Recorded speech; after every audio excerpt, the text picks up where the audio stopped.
This is the £140 AOC C32G2ZE, one of AOC's most popular and relatively budget-friendly gaming monitors, in spite of the fact that it's lacking 4K resolution and HDR features. So what is it about this monitor that makes it so popular amongst gamers? So starting with the boring stuff, AOC have a huge variety of monitors these days that at a glance all look very similar. But did you know you can easily tell the basic specs of the monitor just by looking at their name? So here's a quick cheat sheet if you want to know more, but in short, the C32G2ZE is a curved 32-inch second-gen gaming monitor with a 240Hz refresh rate. It has a 1920 by 1080 resolution, AMD FreeSync Premium, and a 0.5 ms response time. The monitor arrived well packaged and included all the necessary cables. It came in two parts, so it was really easy to put together. No tools are required to attach the monitor to the stand, and it kind of just clicks in place and you're good to go.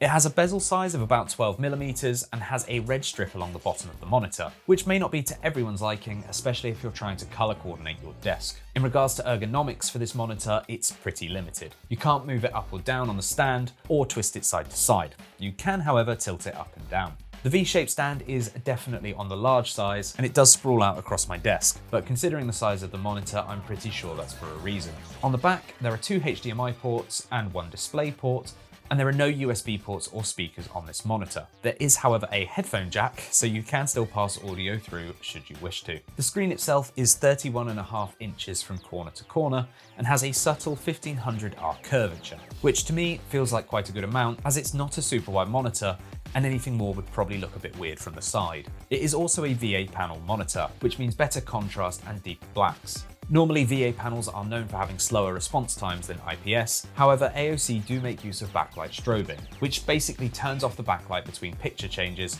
to make the fast motion look smoother. So it's reducing perceived blur rather than actually speeding up the pixels themselves.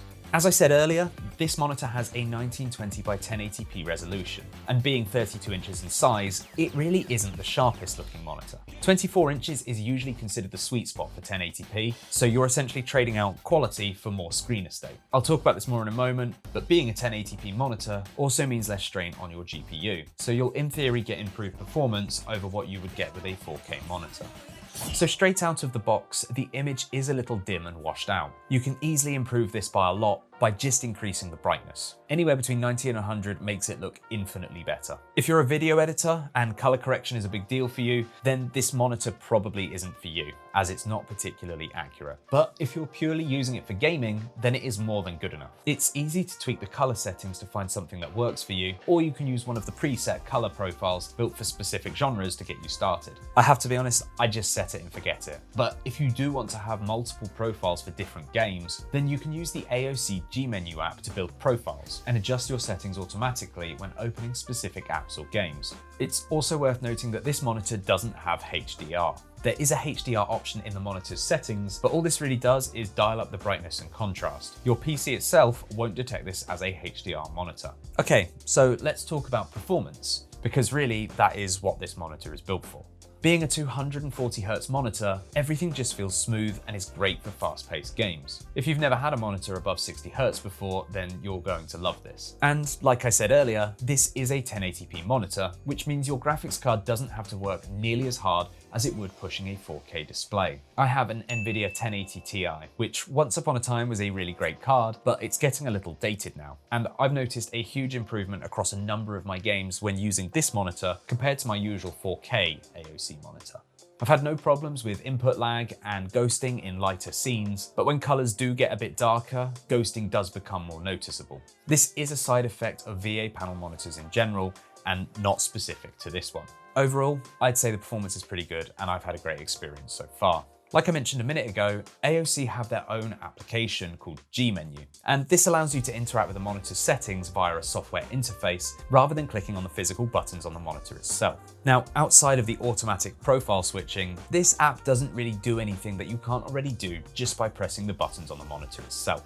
If you're like me and want to just set and forget your settings, then you don't really have any need to download and install this software. But that said, if you do like to tinker with your settings, then it's definitely much easier to use this interface than it is to push the buttons on the monitor itself. So who is the AOC C32G2ZE gaming monitor for? Well, the clue is kind of in the name. First and foremost, this is a gaming monitor for people who want the best performance possible or perhaps don't have a high-spec GPU in their PC. The high refresh rate and the low input delay make this thing an absolute weapon for any gamer looking to get the most performance out of their games. Whilst the VA panel does offer great colors, it does take some manipulation to get it looking its best. And like I said earlier, if you're a video editor who cares about color correction, or perhaps someone that's particular about your monitor's height and swivel angles, then this monitor may not be for you. That said, if performance is your goal, you have a tight budget, and you're not bothered about HDR and 4K features, then I would highly recommend taking a look at the AOC C32G2ZE. Jesus, that's a mouthful. Thanks for watching this one to the end. Please feel free to drop me a sub if you enjoyed the video, and I'll see you in the next one.